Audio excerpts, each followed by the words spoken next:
सुबह सुबह उठना, तैयार होना और घंटा भर ट्रैफिक में फंसे रहने के बाद ऑफिस पहुंचना कभी रोज का मामूल हुआ करता था, लेकिन अब ऐसा नहीं है।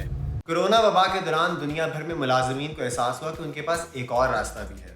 जी हाँ, घर से काम करने का। लेकिन जब कोरोना की वबा खत्म हुई और दुनिया भर में कंपनियों ने मुलाजमीन की दफ्तर वापसी को लाजमी करार दिया तो फिर क्या हुआ? अमेरिकी फेडरल रिजर्व और दीगर इदारों के सर्विस बताते हैं कि जिन कंपनियों ने दफ्तर वापसी को लाजमी करार दिया उनमें से तकरीबन आधी कंपनियों को बड़े पैमाने पर मुलाजमीन के इस्तीफों और तकरीबन 1/3 ऐसी कंपनियों को नए मुलाजमीन ढूंढने में परेशानी का सामना है। ऐसी कंपनियां जहां फ्लेक्सिबल वर्क शेड्यूल मौजूद हैं और वो दफ्तर वापसी को लाजमी करार देते हैं तो सर्विस के मुताबिक तकरीबन 76% मुलाजमीन नौकरी छोड़ने को तैयार बैठे हैं। एक सर्वे के मुताबिक 42% मुलाजमीन ऐसी मुलाजमत को रद्द कर देते हैं जहां पे फ्लेक्सिबल वर्क शेड्यूल पॉलिसी मौजूद ना हो। मुख्तलिफ सर्वे से ये जाहिर हो रहा है कि मुलाजमीन ऐसी कंपनियों में ज्यादा खुश हैं जहां उन्हें उनके वर्क शेड्यूल से मुतल्लिक अपनी मर्जी से काम करने की इजाजत हो।